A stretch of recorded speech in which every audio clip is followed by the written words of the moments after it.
Here we go, another Sunday podcast. I'm Ray. Fantastic. Welcome.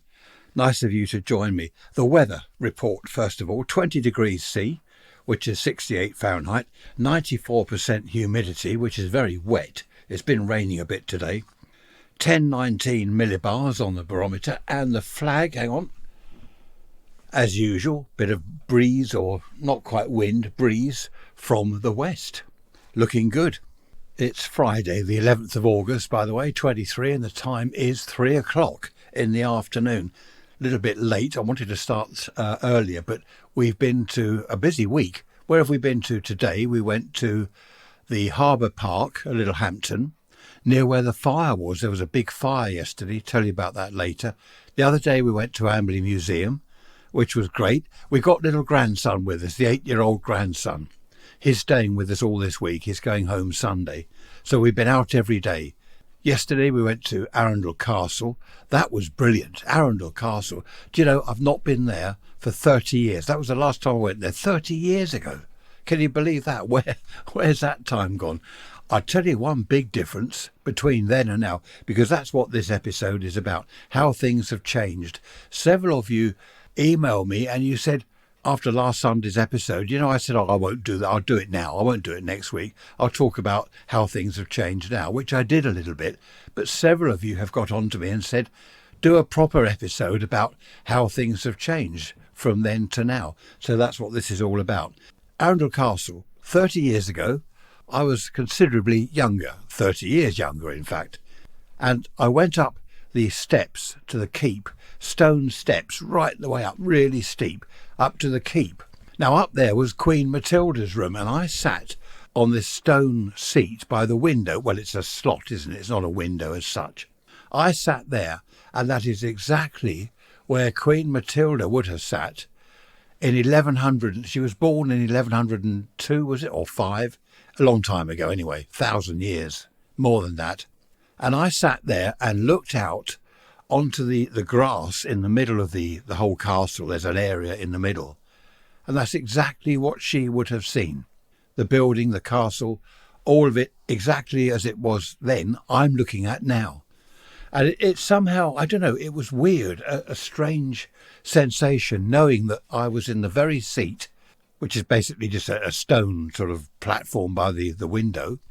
I was in the very same spot that she had sat and looked out. It was weird, a strange experience. So this time I wanted to go up there again, because last time I didn't have Trish with me. And I said to her, you've got to see Queen Matilda's room. And I couldn't get up the steps.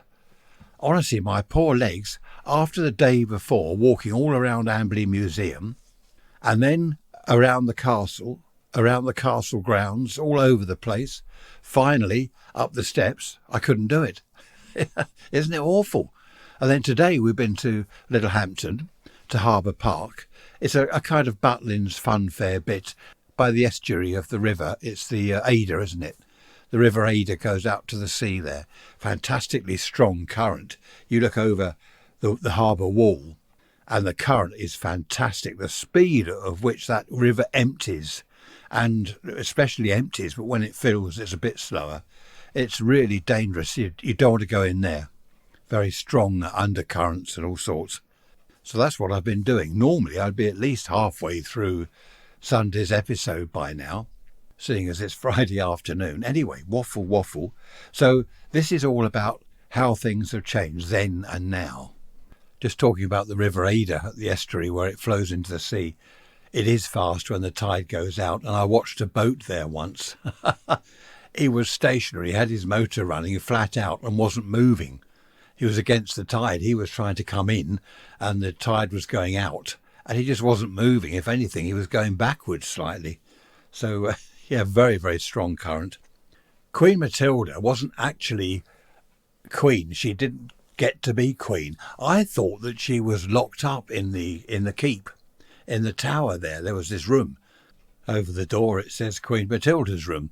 Anyway, I said to this woman, one of the volunteers there, I said, where's Queen Matilda's room? Because initially I'd forgotten. And she said, oh, it's up the keep. You have to go up the steps to the keep. And I said, oh, OK, fine.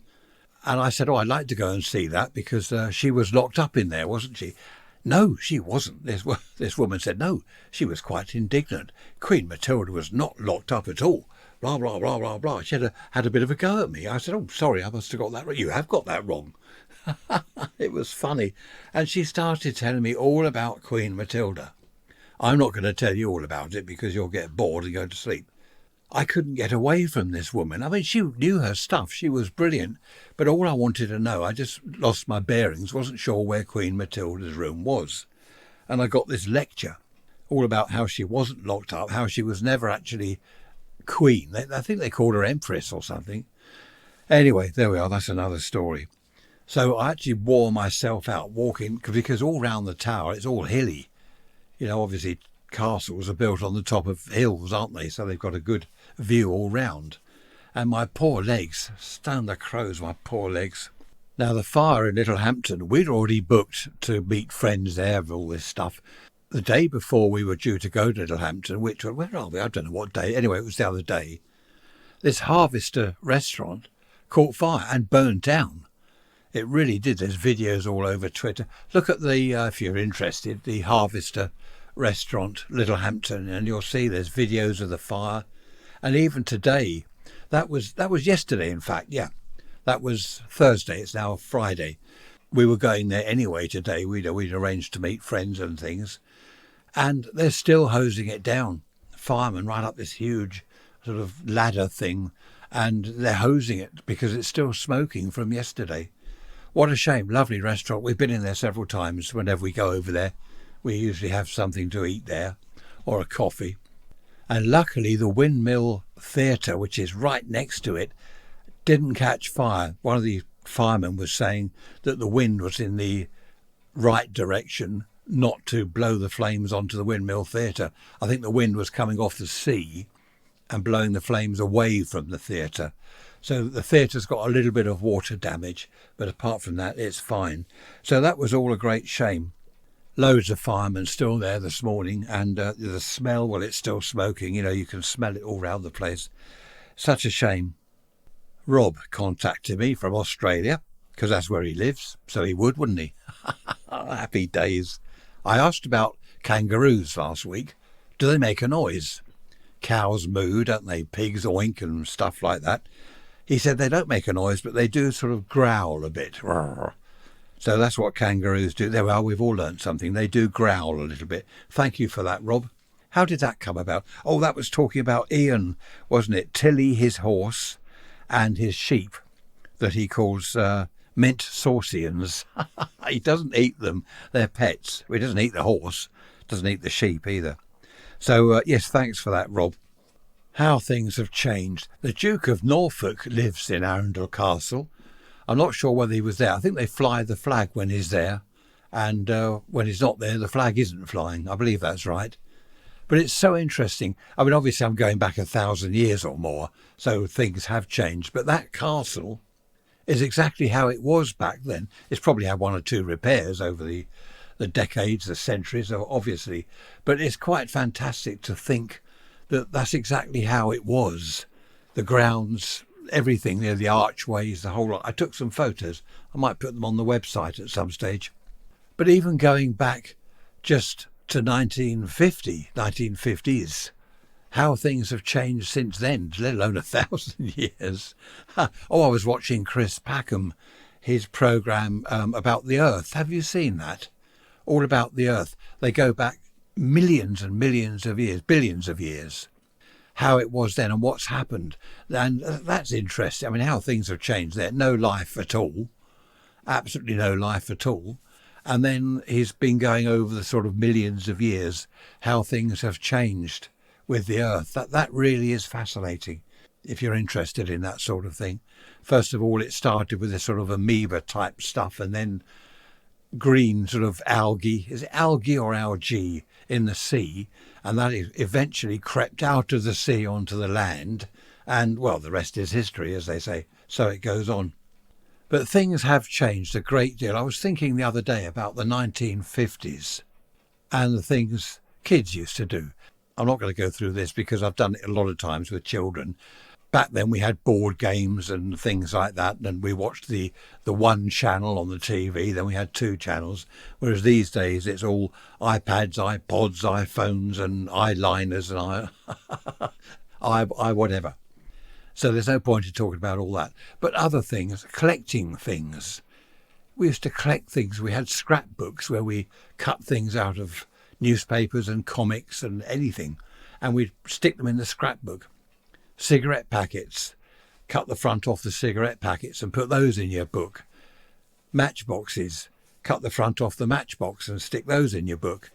I don't think children do any of that anymore. There was a time, wasn't there? Was it the 80s or 90s where children kept books of footballers? You'd collect footballers, things like that, and stick them in your book. So we were great collectors back then, and swapsies. We were always swapping things.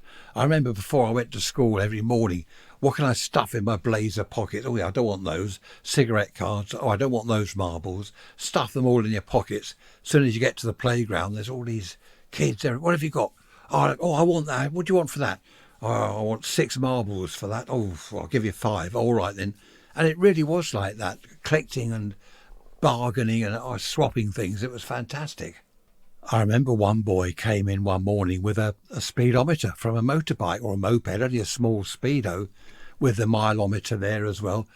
That was brilliant. We all wanted that. He said, I want ½ a crown for it. That was the week's dinner money, ½ a crown. And so we're all saying, I'll buy it. And in the end, he realised that everyone's offering up their dinner money. So he said, no, it's 5 bob. That's 2 half crowns, 5 shillings. And in the end, one kid did buy it. He said, well, look, there's this week's dinner money, ½ a crown. I'll give you the other ½ crown next Monday when I get it from my mum. So, I don't know, he bought it. But that sort of thing, anything mechanical, at a boys' school, of course, it really did go down well. Anything mechanical. I used to find bits and pieces in my dad's shed, because at one time he was a motor mechanic. He was a Rolls-Royce motor mechanic, would you believe? Yeah, you see, none of your Morris Oxford or your Austin 1100, a Rolls-Royce mechanic. And he used to have all sorts of mechanical bits and pieces in his shed. So I'd take them to school and swap them for things. That was good fun. Imagine if someone had said to Queen Matilda, when she's sitting in her room, over 1,000 years' time, 1,200 years or whatever it is, people will be visiting the castle, looking in your room at where you sat. You couldn't explain to her they'd have cameras and phones and things. She wouldn't have understood it. But she would not have believed, would she, that over 1,000 years people would be visiting her room. I often think about the past, the people from the past. There must be something wrong with my brain, because I always wonder, do they smell? Did they smell in those days?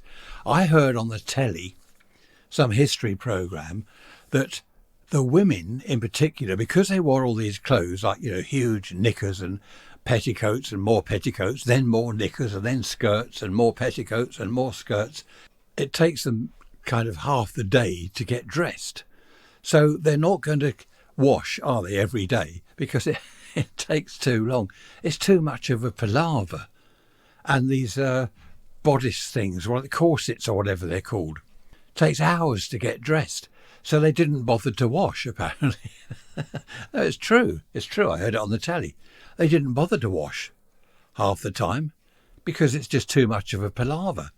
And I suppose all those clothes they're wearing kept the smell in. Dear, what am I like? No, I don't know what it is, but whenever I see programmes, history or drama stuff set in, years ago, hundreds of years ago, they didn't have deodorant. They didn't have soap. What did they do? I suppose they stank. Queen Matilda. She didn't have a shower. Did she have a bath? There were baths in the castle, but they were more modern baths for guests. We saw the guest room. So the Duke of Norfolk has guests, and we saw their bedrooms, and they've got ensuite and showers and stuff like that. But Queen Matilda wouldn't have had a bath. I don't know what. We saw the toilet. I won't go into that. Dear me. Right, let's move on swiftly, shall we? Talking of toilets, another thing I heard on the telly, so it must be true. Henry VIII used to live in a castle for a while, then go to another castle, live there for a few months, then go to another one. The reason he kept swapping was because the toilet, well, it was a hole, wasn't it? And there was a long sort of drop, like a hole in the floor really, and a long drop down to the outside.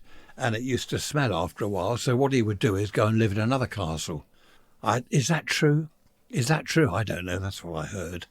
So whenever it got a bit whiffy, he'd move castle. And then originally come back to the one he started off in, because that had all, yes. Okay, so yeah, things back in the 50s were very, very different. And that's only, that's in my lifetime. It's not like 1,000 years ago, not even 100 years ago. That's in my lifetime. A few years ago, we had shops. I would look at the shops now. They're few and far between. And what shops we have got, well, what are they? They're estate agents, aren't they? They're charity shops and coffee shops. That's about it. There are one or two others, but it's such a shame. They're always on about reviving the high street. Well, they won't, because it's gone. Wilko. Have you heard of Wilko? One of our big name retailers in the UK. They've gone into administration, and they're blaming online sales, or someone was blaming on the news online sales. They reckon that's what's done it. People don't go downtown so much now, they buy online. So everything has changed. In fact, everything has changed very fast in just my lifetime. I think up until the 50s, it was pretty slow, wasn't it? We had radio come in the 20th century. We had radios. People started buying radios, then telephones. That changed things. And it took a long time before everyone had a telephone. Then televisions came in, didn't they? And it took a long time before every house had a telly. You knew a neighbour, so-and-so over the road's got a television. And then a couple of people in the road. And it took a long time. Whereas with the internet, that was more or less bang. What's that? Everyone's on the internet. Well, not everyone, but it really did hit hard and fast. So that was a massive change. And look how the internet has changed things. If you look on the negative side, it's wrecked the high street. It's wrecked shopping. It's totally different now. And if there is a shop down the town where they sell clothes or something, whatever you're interested in, you go down there, have a look, try it out, see what it's like, and then go home and order it online from somewhere else, because it's cheaper. Food has changed. In the old days, it was, what was it, meat and 2 veg, wasn't it? So you'd have meat and, say, potato and cabbage or carrots, whatever. Whereas these days, we had a Chinese last night. That was nice. I had these spring roll things, and what was it? Pretend duck.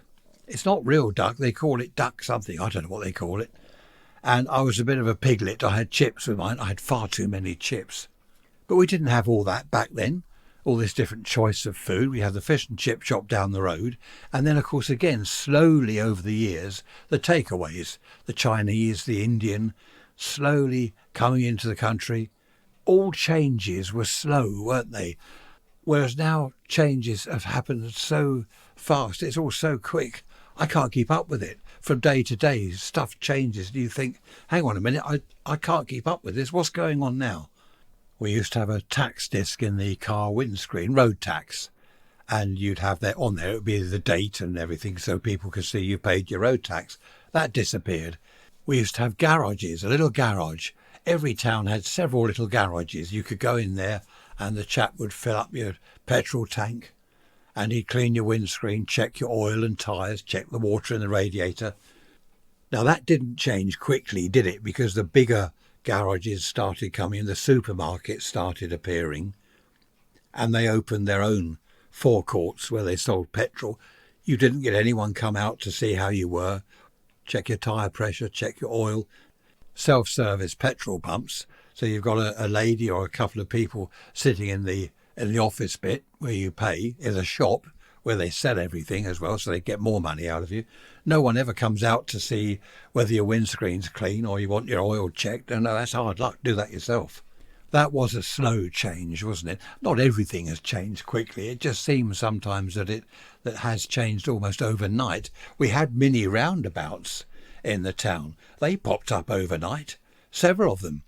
In fact, one of Tricia's friends came round here for a chat and a cup of tea one morning.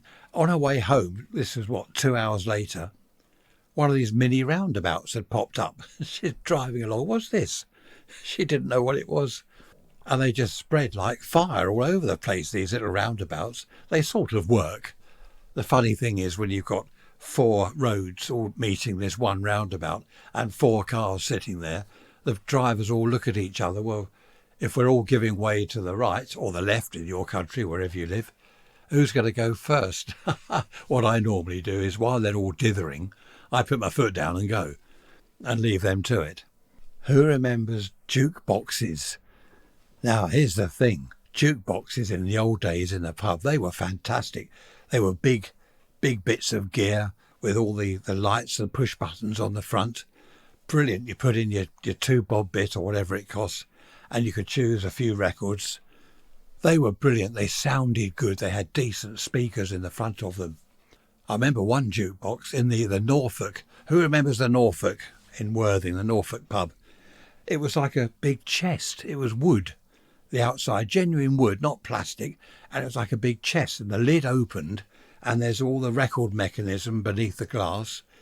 You could watch the records being put on. That was brilliant. I love that. I had a jukebox of my own. When was that? That must be in my teens.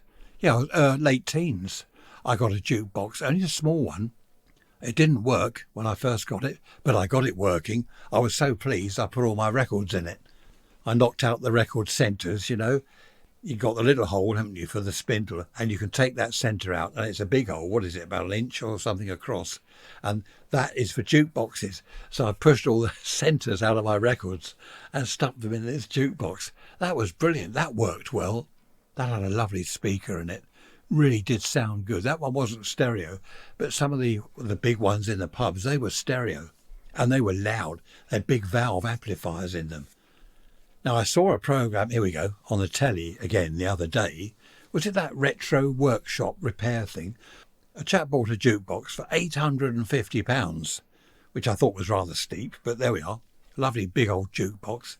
He took it to this chap to have it restored. And that really did annoy me. I'm not watching any more of those programmes now. This restorer chap, he took the top off, took it to bits, and he said, right, the record mechanism, or the selector mechanism, that's rusty.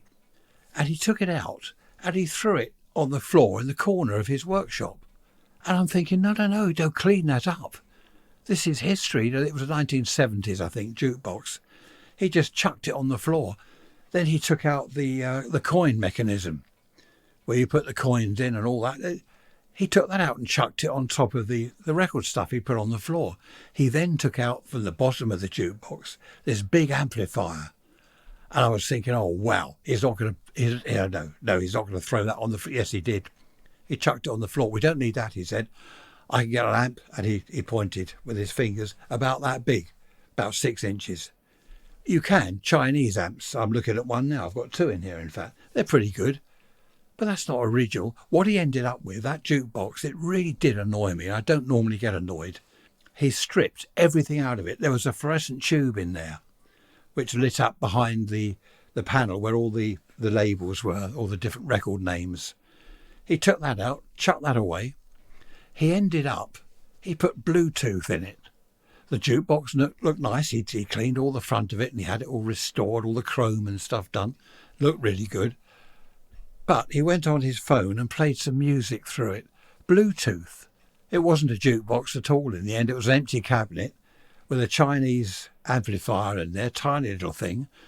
And it was just awful. And the flashing lights. He put, those LED strips you can get. It looks like a strip of tape. He put a load of those in there. And the jukebox was playing this music from his phone with all flashing. It just looked awful. Flashing lights everywhere. He totally wrecked that jukebox, in my opinion. I think it's dreadful. I'm not watching that programme again. Call himself a restorer. What's the word I'm looking for? Oh yeah, my foot. We've got a jukebox in our club. Actually, we haven't been there for a while. It's just a little box on the wall with some buttons that you press. It's basically, it used to be CDs, didn't it? After records, they had CD type jukeboxes, I believe. But this is just a computer thing. And it's all on the computer, and you just play records that way. You still have to pay a lot of money to listen to it. But so that's it. How things have changed. Those big, fantastic old jukeboxes from the days gone by. Oh, what a shame. They've all gone. Now, who was it the other day said about relationships? How have relationships changed over the years? Well, there's a thing, or here's the thing, I'm not sure which. In the 50s and before, people didn't get divorced. Well, they did, but not as much as they do these days. These days, right, that's it. You left the lid off the toothpaste tube once too often. I want a divorce. Back then, people didn't get divorced. Well, for a start, they couldn't. The woman couldn't leave. It was the chap's house, the husband's house. They just didn't do it. They just didn't get divorced. They stayed together for the kids and whatever. That's changed, hasn't it? In fact, now people don't seem to get married. In the old days, I remember the 50s, weddings. It would either be at a church, you'd have a nice church wedding, or the registry office. So, how things have changed. What happens now? Well, you could get married in a pub, on a farm, on the beach, in Cancun, in Mexico. You go where you like, you go up the downs, halfway up a mountain. It's all changed. I don't like that. I know I might be old-fashioned, but I like a good old proper church wedding. It's fantastic. I love all that. Or, if not, then the registry office. You go in there, sign your bits of paper and make your declaration. I will or I won't. I do or I won't. And then you sign the book, and then you can go off and have your wedding reception somewhere. That's not too bad. But these days, now here's the thing. Here's the thing. These days, a lot of mum and dads miss out on their daughter or son's wedding because they're having it halfway around the other side of the world and they can't afford to go. Now, I know several people in that position. They've not been able to go to their own son or daughter's wedding because it would cost thousands. And I think that's a shame. There we are. That's just me being old-fashioned, I suppose. But there's nothing like a church wedding. As long as the vicar or whatever he is, the padre chap, priest, as long as he doesn't drone on and on, making out he's doing one of my hour-long podcasts where you're dozing off and thinking, oh, how much longer is it? I want to get to the reception. I want to have a few beers. And he drones on. Isn't that awful when they drone on? I've never droned on, have I? Answers on a postcard. Ray's Rants at protonmail.com. But a lot of people don't even bother to get married these days. I know several couples, they just haven't got married. They live together. They don't seem to have any plans to get married. So that's something else that's going out of the window. I don't know. Along with paper carrier bags, they were good. They brought in all this plastic, didn't they? Oh, look, miracle stuff, plastic. Everything was plastic. And now they're saying, well, we've got to get rid of that. We've got to have paper. Paper is the way to go. Well, that's what we had. Paper bags, paper carrier bags, paper straws. Then we all went plastic. Paper cups. Then we had plastic cups. Now they're going back again. I often wonder who's in charge. Well, if anyone, who is in charge exactly? Who makes these decisions? Idiots behind desks that haven't got a clue what they're talking about. That's who. I'd like to meet one or two of them and put them right. How about that? How about meeting the Prime Minister in the pub one evening? Right, let's have a proper chat about the millions you're wasting every day on this and that. Let's have a good old chat. Yes, you're round, you get the beers in, and I'm going to have a good old moan at you. Wouldn't do any good, would it? They don't listen. They don't listen to the people. I'm the people. They don't listen to me. I don't think anyone listens. Well, you're listening to me, aren't you? Which is rather nice. In the old days, we had warm summers, hot summers, which were really nice. School holidays in the garden, really lovely summers. Now, the world's on fire. Someone said the other day, the world's on fire. Well, I don't know. It's not on fire here. We've had rain. We've had nothing but rain this summer. I know they've had fires abroad. They reckon all the fires in, is it Greece? Most of them were started deliberately. Well, what sort of fool does that? Red hot summer, they go and set fire to stuff. They must be deranged. Well, they are, aren't they? Mentally deranged. But the weather forecast these days, it's sizzling. We're having a sizzling summer. We're all going to be scorched. Whereas in the old days, it's going to be a lovely day this Saturday. This weekend's going to be really nice. Have a picnic in the countryside. Go down the beach. Now, right, that's it. You're going to catch fire this weekend. That's all gone balmy, isn't it? Everything's gone mental, as far as I can see. You see these weather maps on the telly. Have you seen that? comparison.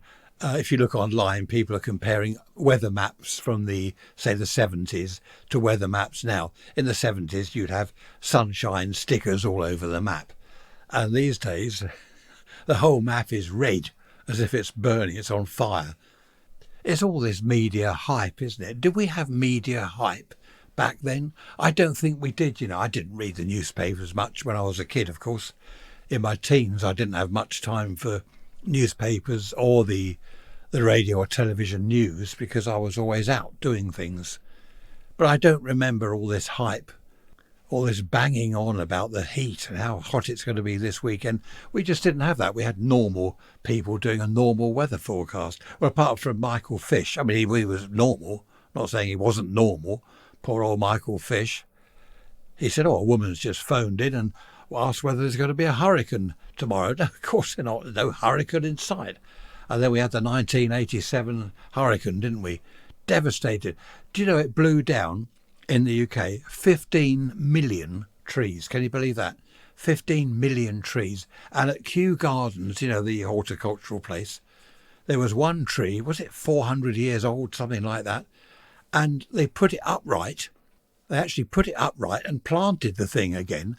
And it's still alive now. It survived that. They do reckon that it did the tree some good because the roots over the decades, centuries, had become compacted. They're all squashed in, and ripping it out of the ground and replanting it, it did the tree a whole lot of good because it cleared all that compact soil and let the roots spread properly. So it's probably a good idea to, if you've got the machinery, rip a tree out of the ground and then plant it again. That would do it some good, especially older trees. It's a shame that they couldn't have replanted a lot of them because lots of them broke in half, didn't they? But how about that? 15 million trees in Britain were ripped out of the ground, fell over, felled by the wind. Dreadful. Back to relationships. I don't know, relationships I had were nothing like relationships kids have these days. When I say kids, I mean teenagers, I suppose.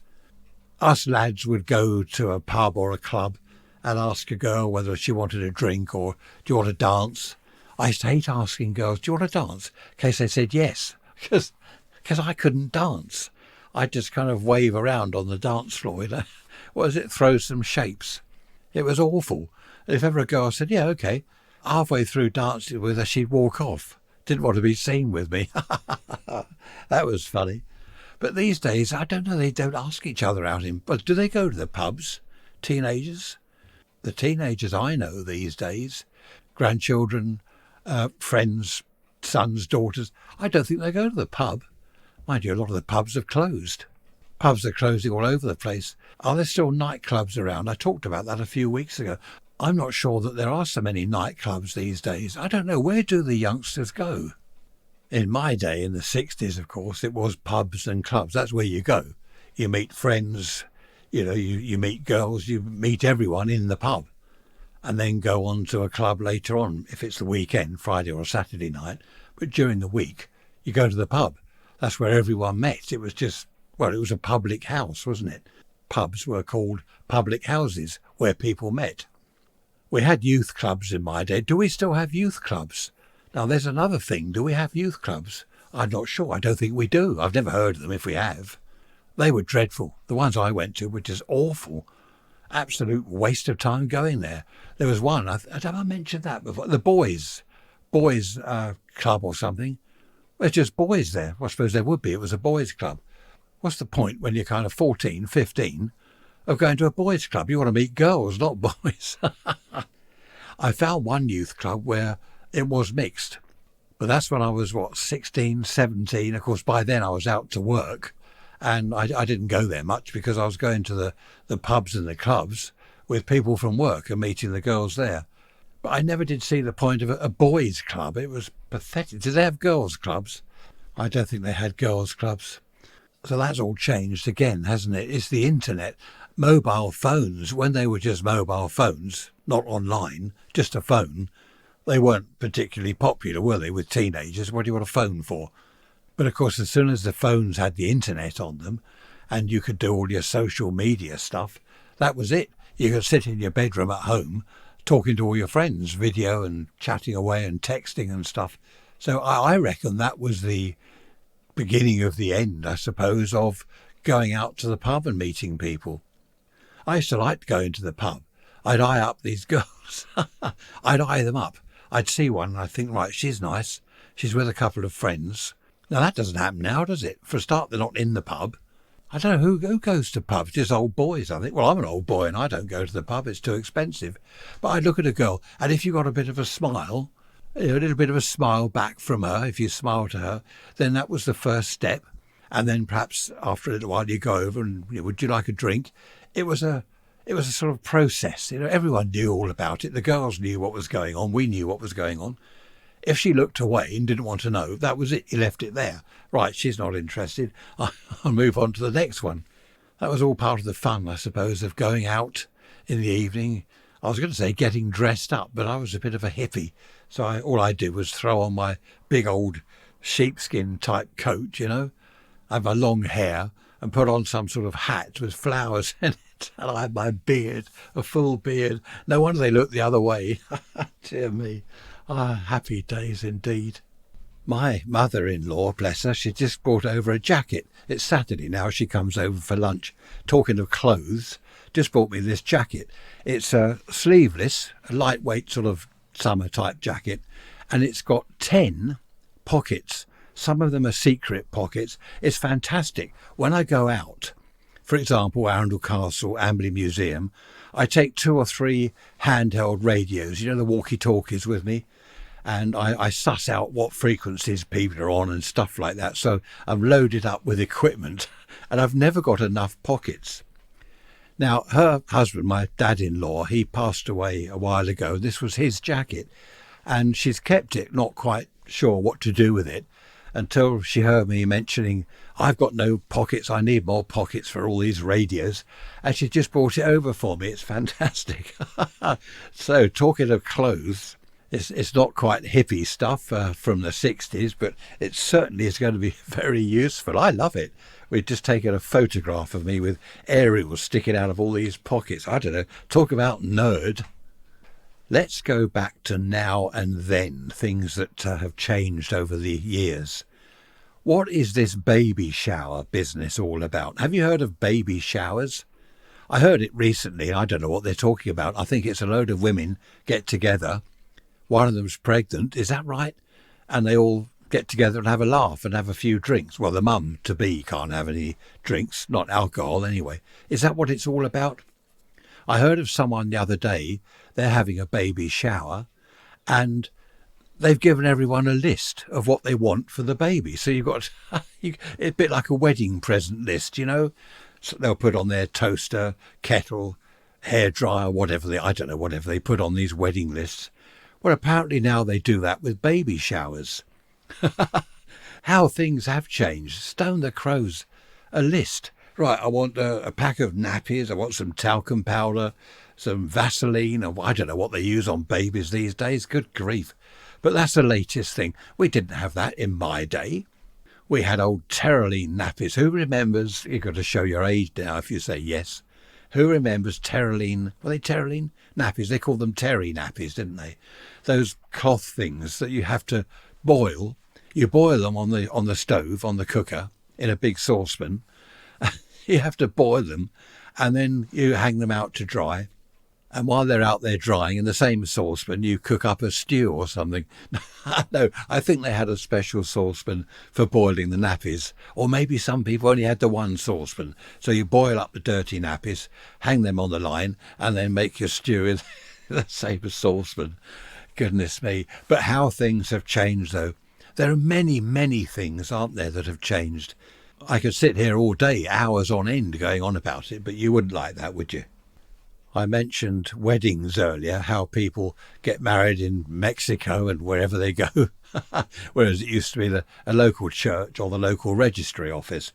It's the same with hen nights. Now, how about this? Our daughter number 2, her hen night, was it a hen night? Yes, one of her friends, that's right, one of her friends was getting married, so they all go off to Ibiza for a week. Ibiza for a week, a whole load of girls. I mean, can you imagine that?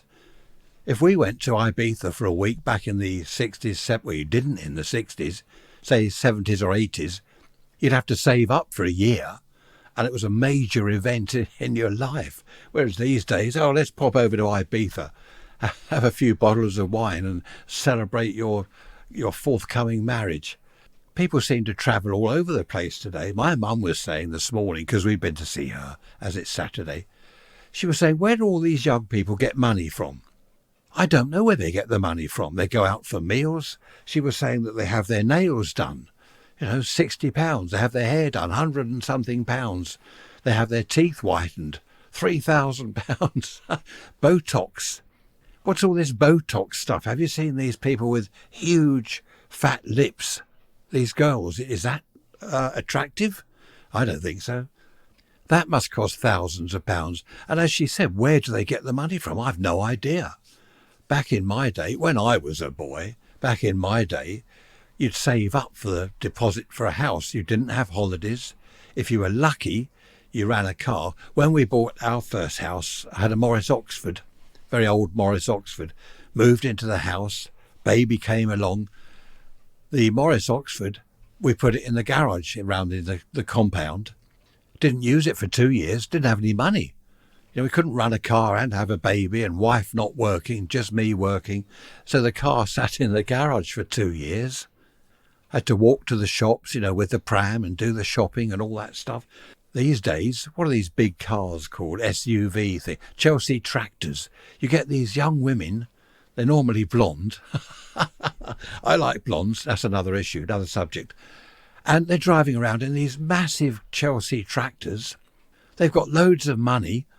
And, they've just been on holiday to wherever, and they're going again for another. They're going to spend a fortnight down in the Mediterranean. Then they're flying off to Canada. I don't know where the money comes from. Our first house that we bought, we didn't have a lounge carpet. It was just marley tiles. Who remembers marley tiles? Struth, they were dreadful things. Marley tiles. No carpet. So, who was it? A friend of mine gave us a lounge carpet that he'd taken out. It had been in his garage for a couple of years, so it was mouldy. Okay, but it was free.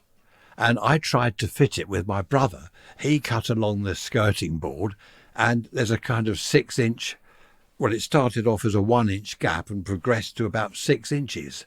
So he cut that all wrong with this Stanley knife. Where I was trying to cut it, the other side of the room, I messed that. Oh, it was a disaster. And it was mouldy. So once it was down, even though there were gaps all round where we'd hacked it, we had to try and clean it.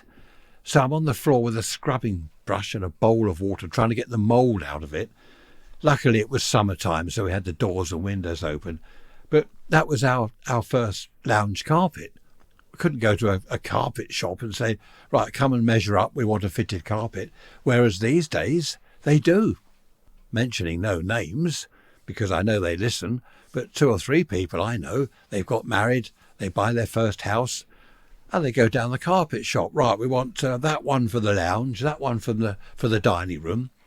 And I'm thinking, like my mum, we're both thinking, where do they get the money from? How on earth are they going to afford that? Is it all on credit card? That's what I said to her. It must be all on credit card. But even then you have to pay, don't you? Or can you sort of not bother to pay at the end of the month or the end of the year or whenever? I know a young couple got married a couple of years ago, and they'd got a mortgage. They got the house. They'd saved up for the deposit. They moved in. Well, they were about to move in, and the young lady, the wife, said, I'm not moving in. I haven't got a 3-piece suite. And the chap said, well, we can't really afford a new 3-piece suite. We'll have to go down the second-hand shop, see what they've got. Oh, no, I want a brand new one. I'm not having second-hand furniture in my new house. And he got himself in debt. Again, mentioning no names. Kept going round with this credit card. Oh, we'll have that 3-piece suite. We'll have that double bed. We'll have that washing machine. And, of course, he couldn't pay it all back. And he got himself in all sorts of awful debt. They had to pay the mortgage. She ended up pregnant. She couldn't work when the baby... Oh, the whole thing, disaster. When we first got the house, nowhere to sit. And someone gave us a sofa. No armchairs. I got a sofa you could have. They dropped it round in this old van, this sofa. And it wasn't bad, actually. We cleaned it up and it was quite nice. We didn't have a television.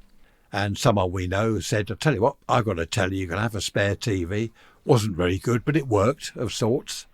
And that's how you did it back then. Whereas these days, right, new television, new three-piece suite, new carpet, new car. No, let's have 2 cars, one each. Where do they get the money from? That's a good question, isn't it? Ray's Rants at protonmail.com. My mum's 90 next month. Yeah, 90 next month. So she remembers all this, of course. I remember the 50s quite well. And every Saturday morning we go round there. Trish does a bit of housework for her. And we chat about the old days, back in the 50s. She'll have a good old chat about, when I was a girl, and back in the 50s when I first got married and had a baby. That was me, by the way, the baby. And it's great chatting to her because we just remember all these old times, and then we moan about now, today. Oh, we didn't have that in our day. We didn't have all this nonsense. She loves it, and it's all good fun. And of course, she gives me ideas, unwittingly, gives me ideas for the podcast episodes, which is rather nice. I have suggested that I take my little tape recorder out, not tape recorder, listen to me now, showing my age, talking of old age, tape recorder? It's not a tape recorder. My little recorder, my little stereo outside broadcast recorder, I call it. I said to her, I'll bring that round and you can have a chat about the 40s, the war years when you were a child.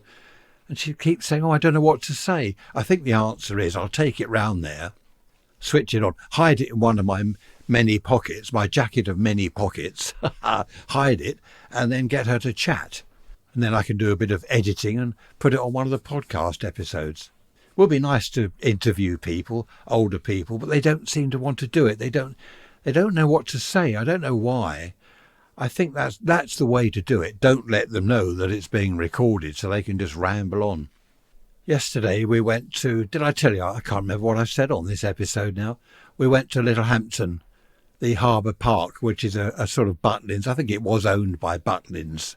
It's now sort of amusement arcades and rides and Dodgem cars and all this stuff, right next to where the Harvest restaurant burnt down. It was still smoking.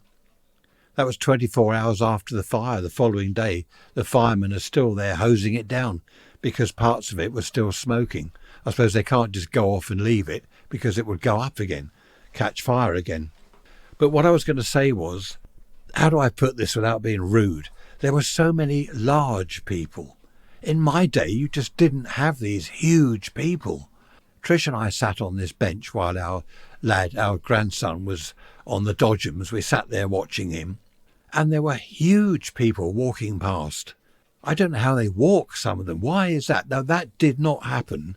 This is a fact. I'm not being rude about people. I'm just stating a fact. Back in the 50s and 60s, that just didn't happen. You didn't see that. Was it because people couldn't afford to eat back then? Is that why they were skinny? They didn't have the money to eat? I don't know. I know I've commented on this before, and obviously I've got to be careful. I mean, I'm overweight. I've been trying to get rid of my fat stomach. Do you know now I've weighed this morning? I've put on 1/2 stone in the last, month or so? 3 weeks? 1/2 stone. We went out for that Chinese. We went out for breakfast. We went round someone's for a barbecue. I mean, it doesn't take long. It is so easy to put on weight. I know that. And it's so difficult to lose weight. I do know that. I just wonder why there are so many people overweight. When I was at school, they used to call me the human skeleton because I was that thin. Honestly, I was bones covered with a bit of skin. I really was. I went down the beach once with a friend of mine. We both put our trunks on, our swimming trunks. And he looked at me and he said, you really are a human skeleton. When I was in hospital, mind you, I lost quite a lot of weight when I went to hospital when I was 14. You know, when I ripped my liver open, I've told you that before, haven't I? Fell off my bike and ripped my liver in half. Well, not quite in half, but it sounds better than saying I ruptured it. Ripped it in half. More dramatic, isn't it? And I lost a lot of weight then. And this chap in the next bed, he said, why are you so thin? You shouldn't be that thin. You look ill. I said, well, I've just ripped my liver open. I haven't eaten for 2 weeks. I've been on a drip. I said, I've lost a load of weight. Well, you shouldn't be that thin. I said, well, I know I shouldn't. I'm an idiot. He was some old bloke in the bed next to me. I don't know why they put me there. It was a toss-up between the children's ward and the old men's surgical. And I ended up in the old men's surgical because I was 14. I was on the cusp, I suppose, between child and old man. And honestly, I've told you before, haven't I? I won't go into that. How every night I was woken up or just there in bed awake, and they draw the curtains around someone and then wheel a trolley out. Oh, I asked the nurse, what's going on every night? Anyway, we'll move on from that. How are we doing time-wise? 50 minutes. Are you still happy for me to go on? Anyone that's left? There must be 2 or 3 of you still listening, hopefully. Or is it just me? OK, do a few more minutes if you're still there. We were only at this Harbour Park place in Littlehampton for a couple of hours because I couldn't stand the noise. The slot machines, all these fruit machines, I don't think they should have those for young children. But I've got to, hang on, listen, see if I can play you a bit of the noise that I had to endure. Where are we? Oh, here it is.